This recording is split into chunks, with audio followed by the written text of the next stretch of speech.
You're all very welcome back to the Celtic Soul Podcast with me, Andrew Milne. My guest on the show today will be actor and producer Gianni Capaldi. This episode has been sponsored by CelticClothing.com. Thanks very much to Charlie Lord for his continued support of our independent platform. If your business or Celtic Supporters Club are liking what we're doing with the podcast and would like to become a sponsor, please email us at info@CelticFanzine.com. As usual, you can contact us through the website or message us on social media. We really appreciate the support.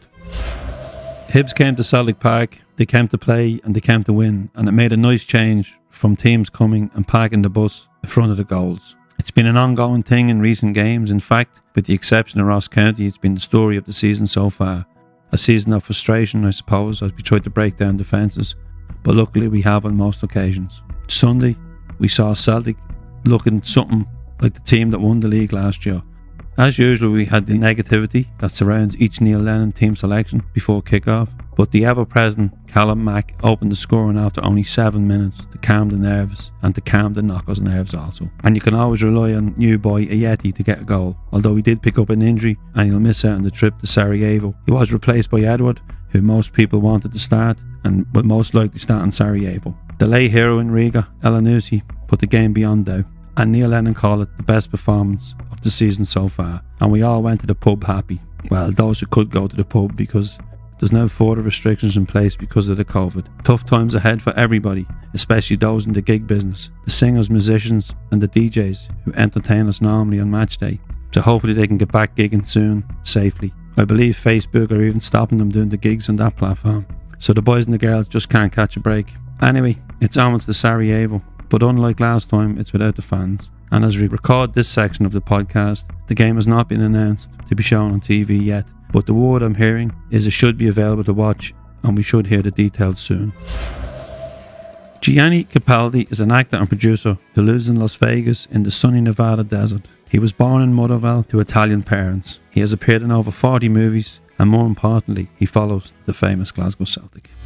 Hi Gianni, you're very welcome to the Celtic Soul Podcast. We're all living in very strange times. Can you fill us in on how life has been in LA since the spread of COVID-19? Well, good to be on the show, start off there. COVID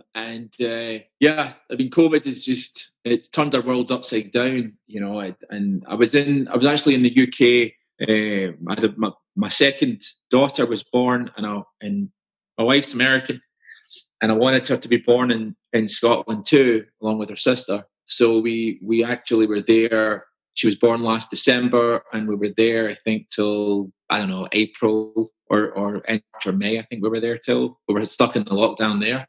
The initial part of COVID, when it hit, I was in Scotland, you know, so I was stuck with that whole lockdown in Scotland, and you can't visit your parents, or you can't go to see your friends or whatever. And, you know, I had a newborn kid, so, you know, I'm getting the pressure, so I had to, you know, keep as safe as possible and not let folk in the house in Scotland and whatnot. But, you know, my wife, obviously, as soon as she thought it was safe enough, and to be honest with you, it was a really safe time to fly because nobody was flying. We flew back to America so she could show the, you know, baby off to her parents and her sisters and whatnot. So she was desperate to get back home.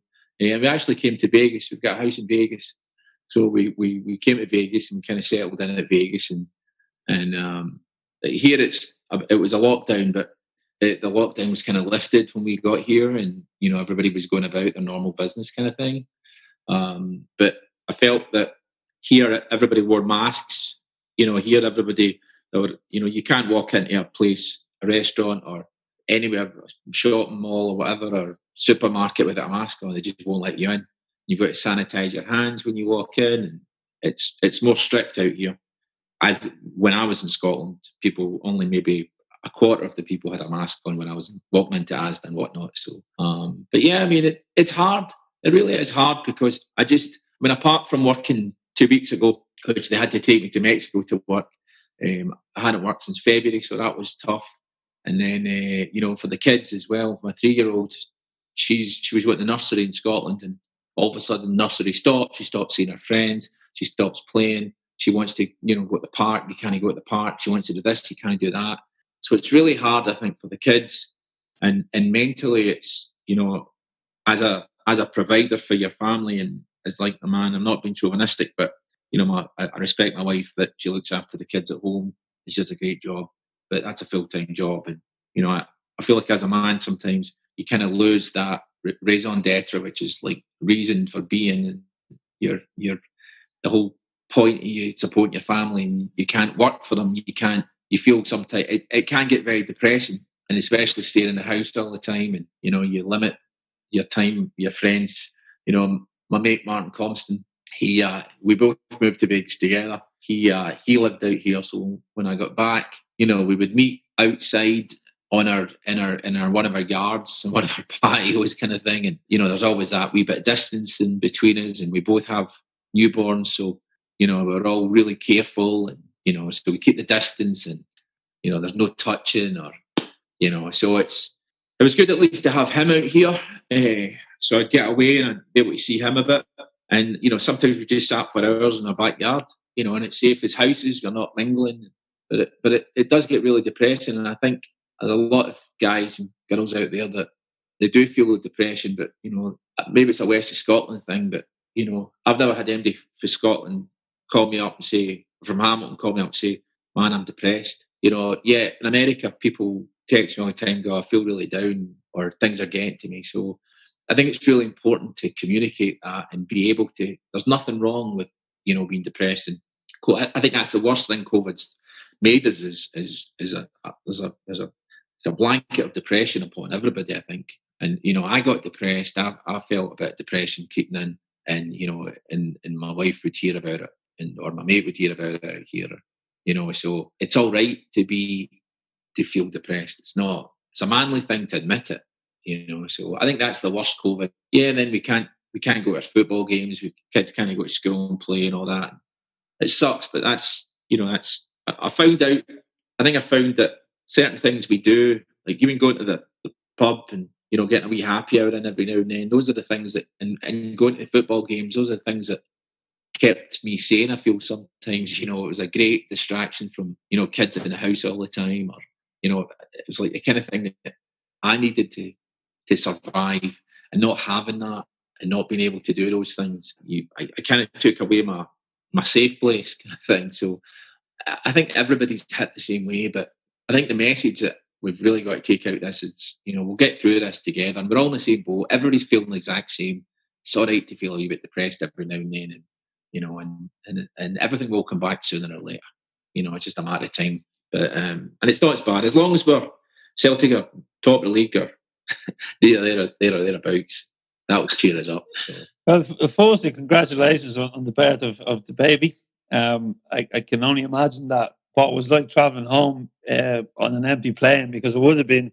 I've spoke to a few people I've had to travel. I was in Thailand when we were told we had to come home, and like you, especially the early days, it was a bit no one really knew what was happening, so it was kind of a novelty. And as the novelty wore off, the headspace got tough at times for a lot of people. And I think now over here, obviously you've still got the weather. Over here now we're starting to get into the darker nights now, and I think people will need to be aware. We got 6 months relief for mortgages, and now people have to start paying them back. And the government has also cut the few bob they were giving people. So I think it's going to be a tough winter, and it's great for someone like you to come out and say it's okay to be depressed, it's okay to feel, but once you can speak to someone.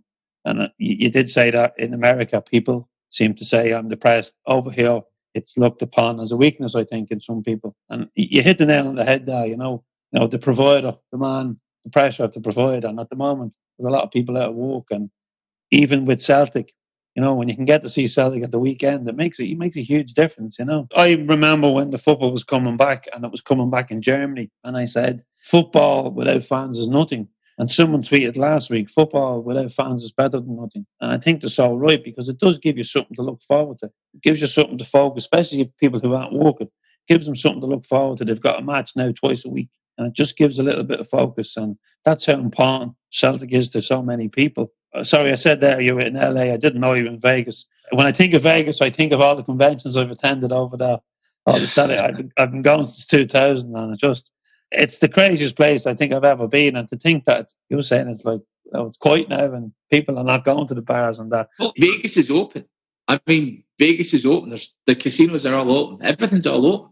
you just got to wear a mask inside. I've been down a couple of times myself, and just for a wee night out, and you're just careful. You wear a mask, keep a distance, you sanitize your hands, you get temperature checked on the way in.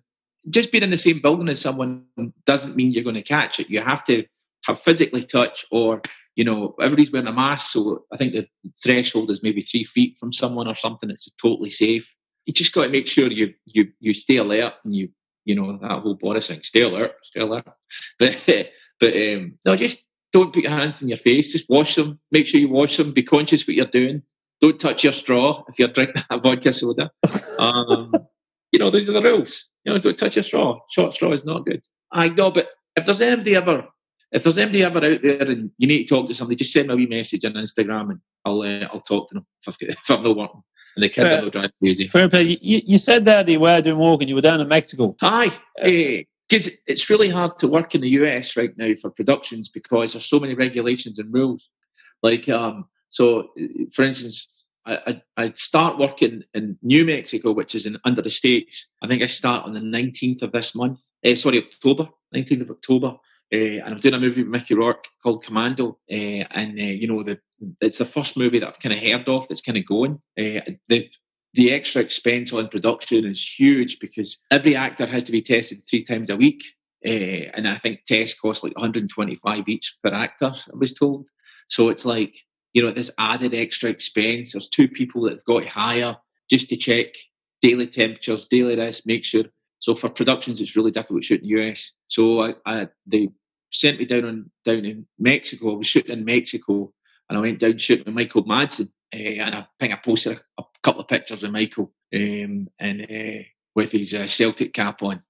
He gave a wee message, a big shout out to Celtic and the Celtic Foundation, which I always kind of get behind.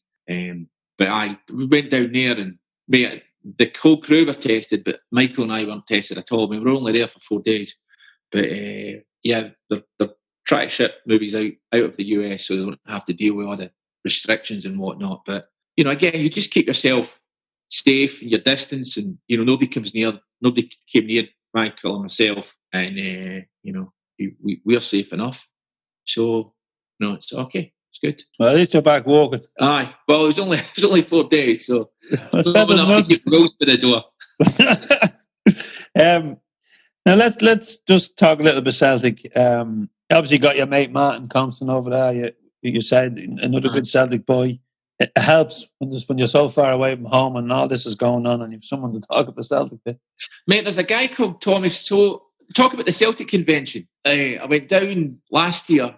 And I met Jackie Meehan, and there's a guy called Thomas Strain. Yeah. But Donnelly and all them, they're great guys, and the guys from Australia, and the guy from Dundee, forget his name. But anyway, Tom Strain lives here. He ran the Vegas. So he comes to the house every time there's a Celtic game because I've been given I've got a link to watch the game. So he comes up to the house and we watch the Celtic game here. And Martin would come. So it'd be 3 of us watching Celtic every game. But Martin's now, he's back in Belfast doing the line of duty next season. He's filming that. So it's just Tam and I. But Tam and I, every game doesn't matter. 6 a.m, 7 a.m, 5 a.m, 4 a.m. We'll watch the game. We'll get up to watch it. So it's good. We got that, Tell Tom I was asking for him. I know Tom. I met Tom many years ago in Vegas. I think back in 2000. And I think he was painting then. I don't know if he's still walking. That's right. Aye. He might have retired. You dropped a few names there, Jack, and all the boys are lovely, great boys. I don't know how it's going to work out for them next year with this. They must be under a bit of pressure just to get the head around dealing with the hotels and that at this time, because it's I know for us to fly over there, like we'd probably have to go in quarantine for a month when we get over and a month when we get back. But anyway, hopefully we will get there. Now, back to Sunday. You said you were watching the match. Aye. Much improved. Hibs didn't park the bus, which was great, and I didn't think they would. I thought the game was open like the Ross County game. Now we've narrowed the gap to 1. We're getting closer to our city rivals. Still a game in hand. I think there's better to come from the boys. Yeah, look, we really aren't, and I get it, and I'm backing Lenny 100%. We can't just chop and change. He was good enough for his last year. He's good enough for his this year, and it's not about chop and changes. We're all human. We can make mistakes, make errors. In picking teams, it's not easy picking teams and trying to fit players in, and the promises bringing people back, Elyounoussi back, tons of clubs that wanted Elyounoussi, but we've got promises to make these players, look, we'll play you, we'll do this, we'll do that. And, there's so many players in those kind of positions. And if you remember at the start of the season, just before the season started, there was this talk of a mass exodus for the players that wanted to leave. And Lenny, I think, said, those who want to leave just need to leave, kind of thing, and that's it. People here have got to want to play for Celtic. So there's a lot of responsibility for him as a manager as well to manage these people's attitudes and manage these people's wants and desires in the right time for us, for Celtic, not just for them individuals. This is probably the most important year of our history. Apart from 1967, this is the second most important year in our history. Since 1888, we think about it, 132 years, whatever it is, this is the second most important year. So we have to be really careful what we're doing this year. This is a year that I don't mind accumulating debt. This is a year that I don't mind putting everything out there.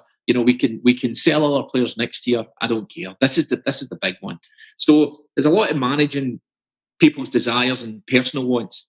Now, he's trying to fit in. I believe he's trying to fit in Cham, Brown, McGregor, Christie, everybody into the same kind of squad, into the same team. But the problem we have is the Goalie thing. I don't know if that was used a bit of a scapegoat.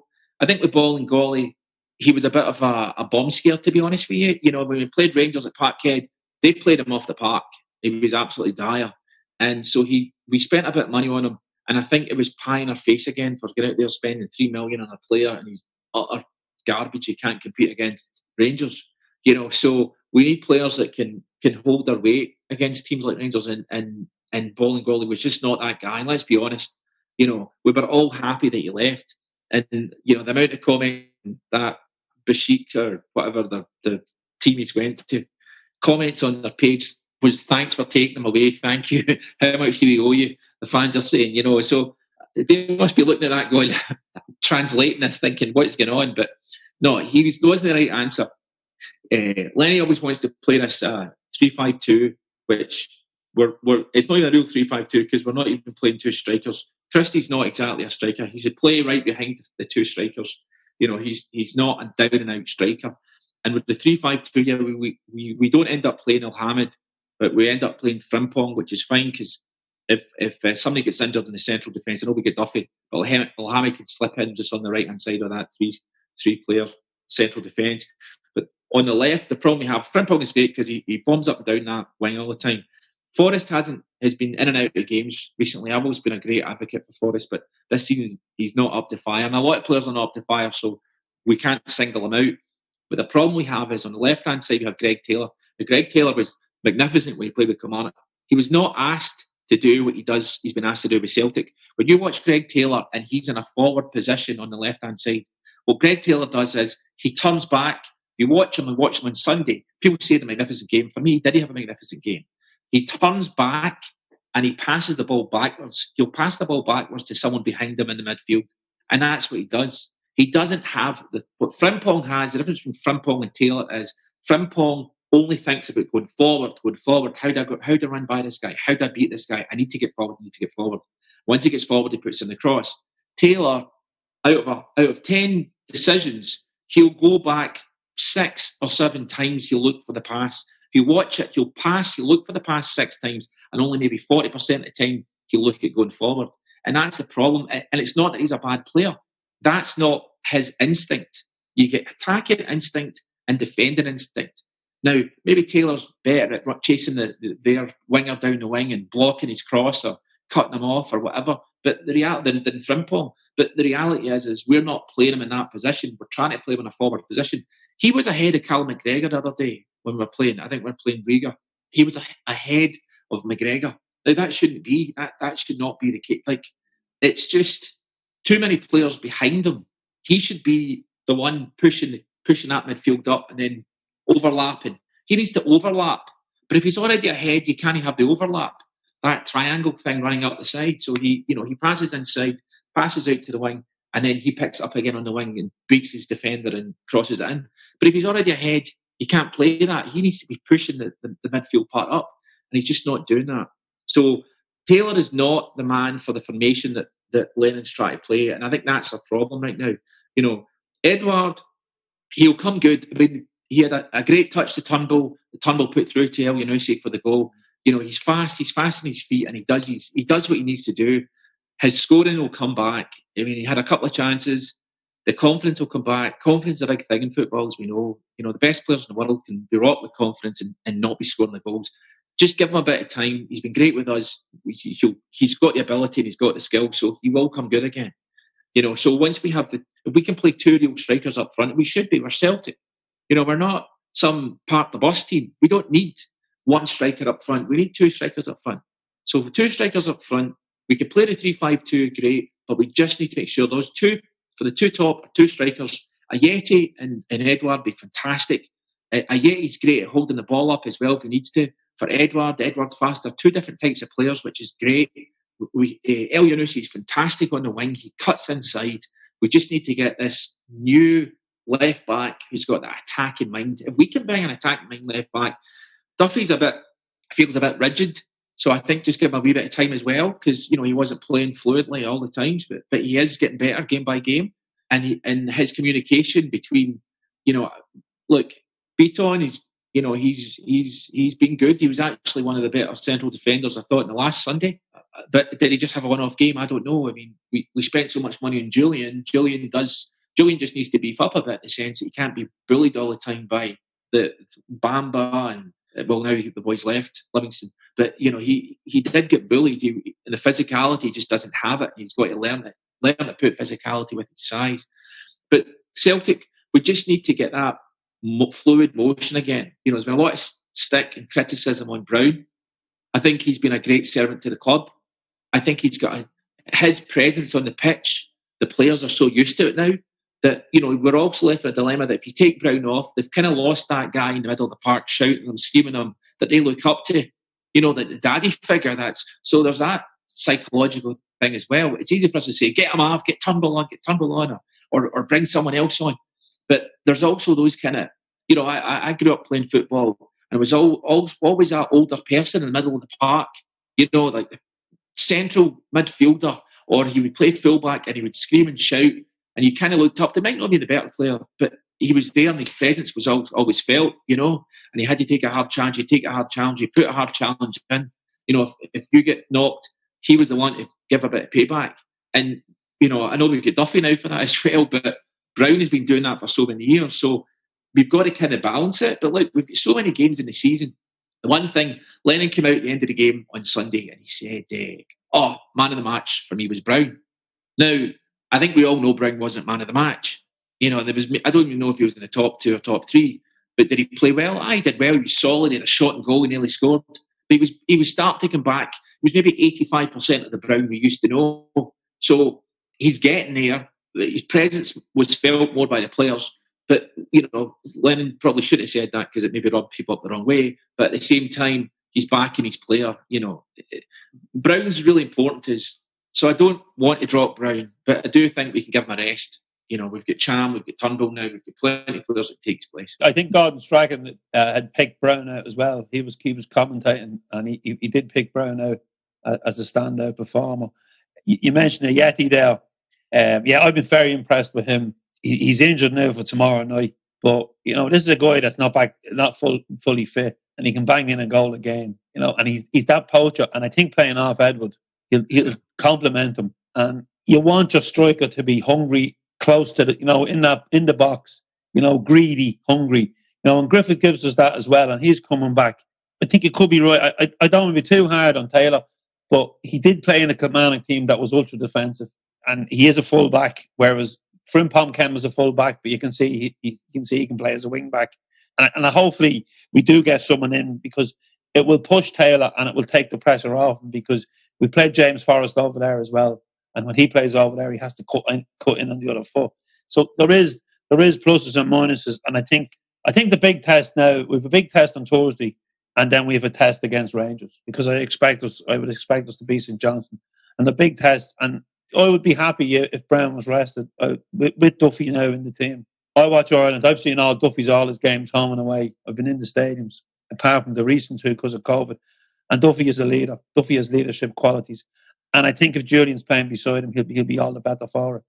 I remember going back many years ago, Phil Babb got a move to Liverpool from Coventry on the strength of playing with Ireland, but he was playing beside Paul McGrath. So he was talking him through the games. And I think Duffy can bring that. He's only here for a year, but he'll definitely bring the players on. Hopefully, no matter what time you are watching it over there on Thursday, that you and Tommy can have a drink and celebrate. Tom doesn't drink anymore. He goes to... Well, he stopped. I don't know if he goes to anymore, but he doesn't drink. Oh, anymore. I didn't know that. Funny you should say, I never had a drink with him, and I was sat in the market at the little tent with him at the last one. Now, you were born in Motherwell. You grew up in Hamilton. Can you take the listeners back to those early years, and maybe your early years of when you became aware of Celtic? Well, it was grandmother had a hotel in Hamilton, and she still does, and I grew up kind of like going to that as a kid. And there was a waiter in there, and he was a Celtic fan. And you grow up. I mean, I don't want to say it, but Hamilton was a little bit. How can I say? There was a bit of a divide. The schools. There was Catholic schools and Protestant schools and whatnot. So my primary school was actually a Catholic school. I went to St Mary's when I was a kid, and so everybody kind of supported Celtic and whatnot. And I used to love football and whatnot. So, but there was a waiter in the hotel, and he took me to my first Celtic game. And I'll never forget that. And I always say to him, because he's still there, and I always say, "I remember that time you took that football game." I says, and for him, obviously it was just a game, so he doesn't really remember. He remembers briefly, but he can't. He always tries to remember who it was we were playing, but I don't remember that at all. And I think that's when, from there, I did. It's funny because Celtic were obviously my team, and I think at the time the whole Scotland was a bit more unified. We were doing well in Europe. You had your Dundee United. Remember they played Barcelona, and Aberdeen played Real Madrid. So I felt like back then there was. Yeah, the new firm, right? They called it. Aye. But everybody kind of wanted them to do well. There was not that prejudice that exists now. I mean, listen, if Dundee United get to a final of Europe, I want Dundee United to. I'd want them to win. I would. I mean, I wouldn't care. Or Aberdeen, I'd want Aberdeen to win. But I think it was that kind of thing when we were young. We grew up. We wanted. It was less like everybody had a soft spot for Aberdeen and a soft spot for Dundee United because we're in Europe and they're doing well. But Celtic were a team in that. So. And that was the first game I went to. And, I remember, I grew up, players like, as I said, like, the McStays of the world and, the Aitkins and McGrains and all that kind of thing. And Murdo Clyde and stuff like that. So, there was great players and great teams. And, but, it's good. Good times. Good times. You were lucky enough. You went to university in Glasgow, so you didn't have to leave, home. And obviously football plays such a big part in Glasgow, but so does humour and banter. Like, I've been going to Glasgow since I was about 16, and it's a tough city, but it's a great city. But I was flicking through all the movies you were in, and there's quite a lot of them. But I come across a little clip of you, Still Game. All right, okay. And I was going, I don't remember him in Still Game, and I flicked it on, and then yourself and Matt, and as someone that acts, like that program is just quality. It's just brilliant. Two phones. You want an Android or iPhone, 3G or 4G Wi-Fi. I've got 16, 32, 64 gigabytes. Now I can also do you 128, but you're only going to need that if you're storing like a lot of music and videos and stuff. You're going to use them for streaming? Oh. You just want to talk to each other? Aye, son. Hold on. Here! You two of them pay-as-you-goes! Which ones? I can't do one, they're too daft now, bastards.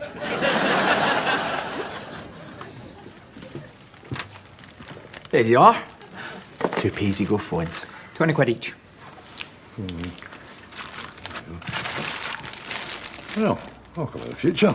Pure Jetsons.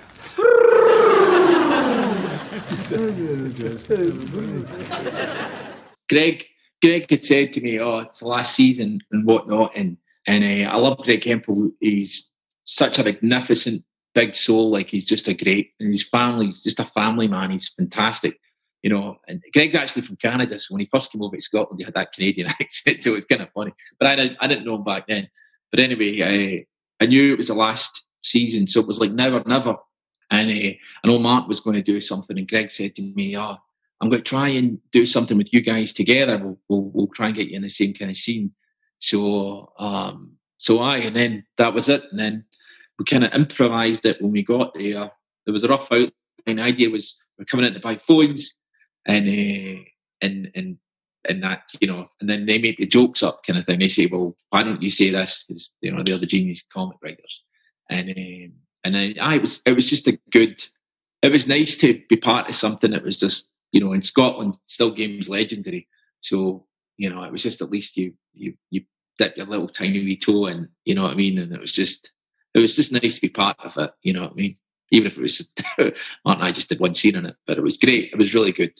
Really enjoyed it. It was a great day. And it was good to work with Greg as well, because he's a mate. So Now, it was a strange thing coming from, we say, the big movie sets and, you know, the Klansman and, you know, that little...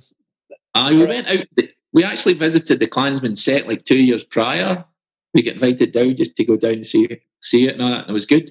And we met the whole cast down there. But then when it was like the last year, it was like, well, Greg, it's never kind of thing. So, you know, it was good. It was good, definitely. It's brilliant. And like as I said, like 40 movies. I've seen some of the people that you've starred in films. Or I even seen a picture of you when you were done the interview for the Fanzine. It was with Morgan Freeman. You must get them all to wear a Celtic scarf, do you, or a Celtic top? Well, listen, some of them are, you know, I've given out I even gave John Cusack a Celtic scarf, but I didn't ask him for a picture with it, because sometimes it doesn't feel right. You know, you're working with them and it doesn't feel right. So you're, how can I say it? You've got to judge it right. And if you're pals with a person during filming, then you're like that, you know. But then you always try and slip the foundation, the Celtic Foundation, in there as well, to try and permit how you mentioned the Celtic Foundation.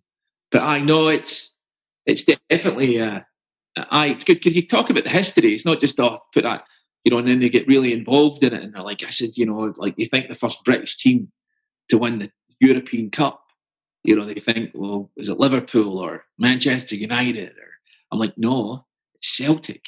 And they're like, what? I'm like, yeah. And you tell them, you know, it's 11 players from so many miles of a radius get together, and they created history. And, you know, they turn up, and the Italians have not got their buses late, they're held up, and you know, and they turn up all the nice, and these boys for Glasgow just turn up.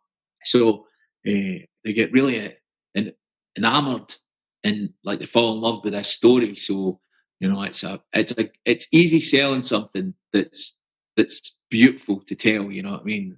It's a fairy tale, romanticised fairy tale. So, yeah. No, so I tell them all the history. So it's not just about, there's a cap, there's a scarf, there's a top, put it on, that. But I mean, I've said to Celtic so many times, this is you're break my bank, because every time I go to work, well, I look at my closet and go, what have I got left here? All right, I've got a cap. So, right, Madsen, you're getting a cap, or Mickey Rourke, you're in line for a cap next week. You know what I mean? So you speak there about, you know, it has to be right, and it has to be, if I'm getting on with them on set or when we're filming or whatever. But are you aware, and obviously Martin has a high profile as well, are you aware of your fame and status? Or, you know, how does that sit with, you know, a boy from Hamilton? Mate, honestly, I think because we're like from Hamilton, and, you know, and Mansfield Green and that, but you never really think. I mean, I've never, you know, somebody wants a photo with me, or somebody wants, I'm always obliged, and, you know, maybe now with the COVID it's a different story, but, you know, I always travel with, I can't say I always travel, but I love travelling with Celtic away in Europe. You know, for me, the best game I've ever been to was in Lazio. That's probably one of the best trips. And I used to go with, it was a group of us, we used to go to Valencia, Juventus, Turin, like Amsterdam, been there a few times. Like, you know, I went to Copenhagen last year as well, last season. For me, that's the best, and I miss that, you know, and I'm right in the thick of it, you know what I mean? So, like, I don't shy away. I know certain people that would be like, oh no, I don't want to be, or I can't be bothered with, you know, even like during the convention and whatnot. There's a lot of folk I know that, oh, it sounds a nightmare, or you're always with folk, you know, harassed or something like that. But mate, I'm right in the midst of it, you know, like it's just about the atmosphere, and it's about the Celtic family. And I think that's one of the most beautiful things I love about this club. as a Celtic family, and it's just you just feel part of it, and it's like having the way I see it is, you've got a distant cousin you've never met, and you have something great in common. It doesn't matter if you're a plumber or you're, the president of the United States. It doesn't matter. That's the thing you have in common, and that's the bond. And that bond is so deep for the love for the club and the love for the history and everything, the whole presence of Celtic Football Club. So for me, I don't consider. You feel loved, kind of thing, and then you give the same love back, if that makes sense, So, but that's that whole family thing, Celtic family thing. So I don't never look at it as it's an entitlement it's just, I have my own season ticket at Parkhead. If I need a ticket, I know I'd ask the gays one, but I still, I want to get my own ticket. I don't have to ask Andy, can I? And that's very admirable of you. But I remember, I vaguely remember bumping into you in Vegas, and you were enjoying yourself, and you were in company. And was it last year? I think it was, yeah. I think we were sitting on one of the high tables as we normally do. I think it was maybe the day before. It was one of the nights anyway, but we just said hello to you, and you were one of the boys. There was no, you didn't come across as the rock star type, which sometimes people do. And it's always nice. It's always nice because I'm of an age now where maybe 20 years ago I would have been, if I saw a player, I'd be. It was before selfies, but you would have got an autograph. But I'm always aware now when I see players outside the ground how much time they'll give to the kids and that to sign autographs, because some of the kids will have waited for hours, from maybe an hour after the game, and for them just to get a glimpse of the player and a picture. And I suppose when you're a little younger than me, but I suppose when we were growing up, I was of the same age as Johnny Hartson and all them. You would meet them in a bar in Glasgow. If you went to the right bar, you would bump into the players of that era, basically the Seville team and that. But now you won't, because the players are so professional. And there's also the mobile phone coming out, Everybody is micromanaged now by social media, and you have to be anyone in a place of, I suppose, fame, or a little video can make a difference to a player going into a place or not. Because we saw Scott Brown outside a kebab shop, How does that make the news? But it did, And Brendan Rodgers, when he arrived, tells him, none of that. So there's so much, and I think it's great that people like yourself and that can give some time to the fans, because it means a lot to them, and it means, especially the younger ones, but little selfie up, but it does mean a lot. So fair play to you on that one. And you did get your chance to play with your heroes in the Liverpool Legends. Yeah, that's right. We played twice. We played at the Dunfermline one for Jock Stein, and then we did the last Legends against Heroes, Liverpool's Legends and Henrik's Heroes. I played in that one as well. I was very unfit for both, but it was a great. Listen, can you ask for anything more? Growing up, like as a Celtic fan, like, can you ask for anything more?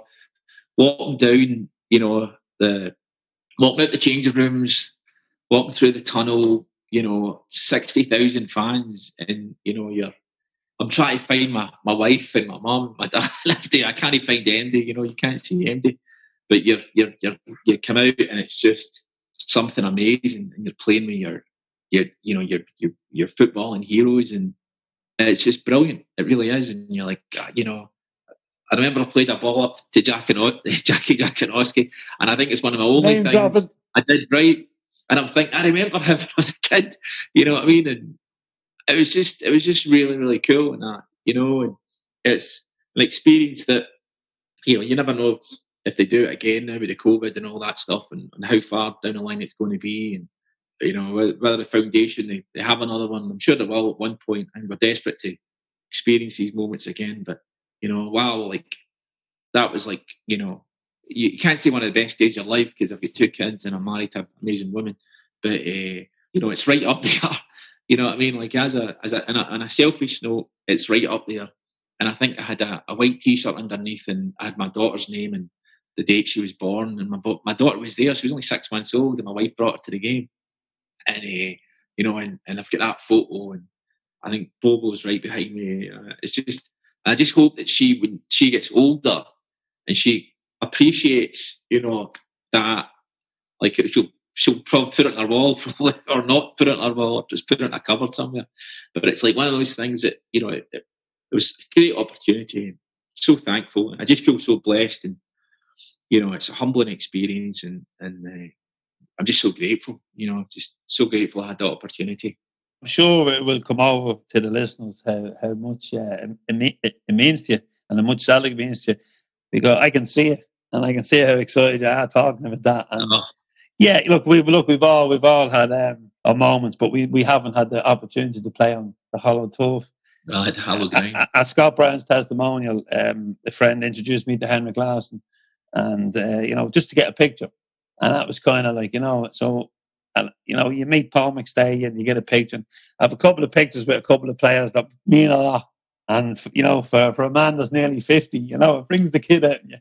You know, I messaged my wife that day and I says, "I'm going to die happy now." And I sent a picture of me with Henry. You know, because he was one of the few I hadn't met. I'd met most of the Seville team. I'd interviewed most of them, so like it was just nice to get him because he's such a quite private person. You know, just even to get, you know, and I think I maybe just grabbed him away from people to get the picture. But it was brilliant. Now, we spoke there about Henrik, and there'll be new heroes. You spoke there of the lockdown and that, and it's great that you have someone to watch the matches with. But when you do get back, you've mentioned the European away games, which are favourites of us all, and Rome was a special night, very special night, brilliant night. Like, you will get back. We have to believe that we will get back sooner rather than later. We will. I don't think it's any time soon, but you know, it doesn't. It's just not going to happen anytime soon. But it's not taken away from us. It's all for our own well-being, and you know, we're just going to have to put up with it and deal with it. And, you know, but I'll tell you this: the first Celtic away game and things are back to normal. As long as I'm not working on that side of the world, I'll be there. I don't think you'll keep me away. But we've got to do what's right, because, you know, here's the thing. Like, I know it affects the elderly more, but the way I see it is, you know, the youngsters going out, Glasgow and all that, now I think they're selfish. And I think at the end of the day, if it was the elders, if it affected the young ones, the elders would sacrifice their time for the young ones. And I think that's what people are just forgetting now. And put it this way, I've known about 6 people that have had it, that have tested positive. 6 folk. I mean, even Michael Madsen's sister had it, Virginia. But 6 folk I've known, and, you know, 5 of them have been all right. They've, you know, they had a fever, they lost their taste, and, you know, they just felt tired and really sluggish. But one other guy who was actually the body double for John Travolta, he's a really fit man, he's a stunt guy, and totally floored him. Like, he's probably mid-40s, and he ended up like, really bad, and he felt he was like his lungs were full of tar and all that, like he was drowning. So the problem with this stupid virus is it affects everybody differently. It can affect pneumonia, it can you know, affect your lungs, it can affect any part of you. And but some people get it, and you know, you don't even know you've had it. So the more folk that get it, the more folk that because supposedly you can only, I mean, I don't know, supposedly you can only have it once, but the more folk that get it, the less chance there is of catching it, because it doesn't keeps getting passed on. Like anything else, like with all the things from the past decades and centuries, and Spanish flus and whatnot, and E. coli, you know, the bird flu and all that stuff. We've beat it before, and we'll beat this one too. And we've just got to be patient, and, you know, those European nights will come back, you know, and we'll all be in a crowded bar somewhere, banging the wall or banging the ceiling, or in a bus having a beer, you know, on the way to the game in Rome. So it'll be, you know, we'll have those days again. The days will come back. Just stick together. We'll get through this. Just use each other if we need each other, and we'll get through this. Well, and we'll get through it watching the Celtic do the 10 in a row, hopefully. Mate, I'm still hoping for this convention. Ain't we all? This is the best convention that I thought if we do the 10 and it's going to happen. I mean, I'd hate to think there's no convention next year. I mean, the reality is Vegas is open. If you were in America, you could just come. It's open. There's nothing. It's just they've got to lift the travel restrictions from you know, and obviously people can do their quarantines or don't do their quarantines. They're willing to take the risk, you know, when they go back home. Yeah, I spoke to Tom a couple of months ago about the convention, and he was saying, yeah, but no one knew what how long this was going to go on. But as far as I'm concerned, Vegas is on, baby. Aye. We'll all be giving your address out as somewhere we can go for 2 weeks first. I'm not very fucking happy about that. I don't think so. Now, the pool's no big enough at my house. No, we won't have the pool party there. No, pool's not big enough, and it's not getting turned green either. We don't have swimming pools over here, We've only got bats. I wouldn't jump in that pool party. It's funny because I'm sure I always see these guys drinking all day in the pool and they never leave the pool. So there's no, don't be telling me that. Listen, Gianni, thank you so much for taking the time out to chat to me. It's been brilliant, and I know you've given time to podcasts before, and we've interviewed in the fanzine and that, and it means a lot to us to have people like yourself on, and just to get the view from over there, because we've had people on. We've been lucky enough to have people on from all over the world. And although it's a Celtic podcast, but we want to get into the people's Celtic soul and into their life and into what's happening on the day-to-day, because this is as you spoke earlier on, you said, it can be a depressing time, and hopefully these little podcasts twice a week, and I know they've saved my soul, because I was in a bad place with the headspace, and he said we do the podcast, and it's just, I look forward to chatting to people and, hanging around waiting to see what time I'm doing it. And I came in to do one at 12 o'clock in the night with Scott McDonald, but he was on, he thought it was on about UK time. So he was in bed and I was ringing him. So the next morning I ended up getting him. But as I said, thanks very much. And I think maybe when you're back in Glasgow, we might see it in the Brazenhead and the Gorbals for a pint with another band. I love the Frolies. I used to go to school with Jan in Marcella back in the day, so I do love the Frolies. They're good folk. Brazenhead's a good pub. I took Elvis's grandson in there when he flew up from London. We'll actually get the train up from London to spend a couple of nights and I took him a Celtic game when he was here. Well, he was there, and we went into the Brazenhead, I think, before and after it. So I think that's the last time I was in there, but pictures still up. Yeah. Spiky hair. Just thank God they cut me out. John's been a great friend. I know John many years. He's come over. He stayed with us, and I go over there quite a lot. And that's one of my watering holes. But he's always been brilliant with the fanzine as well. He's always supported the fanzine, and people like him, they put something back into the fanzine.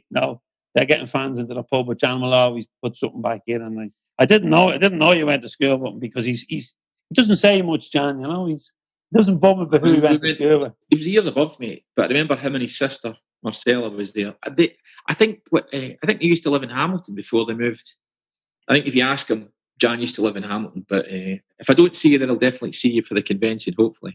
Well, hopefully I'll definitely be there once I can get out of the country. I'll see you then. And once again, just thanks very much for taking the time to chat to us. No worries at all. I'll catch you soon somewhere. Cheers. That's the first time I had the pleasure of interviewing Gianni.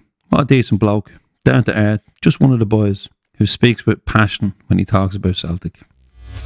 More Than 90 Minutes, issue 110, is still available. I've still some print copies left, so if you want to get a copy, visit the website celticfanzine.com, or you can download the digital edition. With no ground or match day sales, your support is so much appreciated to keep the print edition going. Thanks as always to Ron McQuillan for producing the show. And I have to give him and his brothers a big shout out. Their parish GAA team, the Jocks, won their first senior championship. Up the Jocks! After losing the last two finals, so I'm surprised he's not more hungover today, but the true professional is in to do his job. Folks, if you like what we're doing and you would like to support us, you can do so by visiting the website, where you can become a member, you can subscribe, you can buy something from us, or you can donate for the price of a pint. And as always, thanks very much for listening and your support. Don't forget to download our free app, and you'll have access to the podcast, articles, daily news, video content, and info on upcoming events, the fanzine, and our online shop, all at the touch of a button on your phone or tablet. And I think I'm getting really good at saying that now. All episodes of the podcast are available on all platforms, so hit the subscribe or follow button and you'll never miss an episode. You can also access the podcast instantly on our Instagram story. We have 3 new young recruits, well, youngish if you include Daniel, but we've 2 young recruits. The very talented poet Aaron Boyle has joined us to help us with our Instagram. Published author Liam Kelly will be penning some articles for the website and the fanzine. And the oldest of the three, Dan Faulkner, will be joining us to create some video content and our new vodcast. So hit the subscribe button on the YouTube channel, Celtic Fanzine TV, and you won't miss the new show. Thanks again to our episode sponsor, Charlie Log from CelticClothing.com over in Philadelphia for his continued support. Much appreciated, Charlie. Now, once again, just a little reminder, if your Celtic Supporters Club or business would like to support the podcast or any of our platforms, please get in contact. info@CelticFanzine.com, through the website or message us on social media. Keep the comments coming in.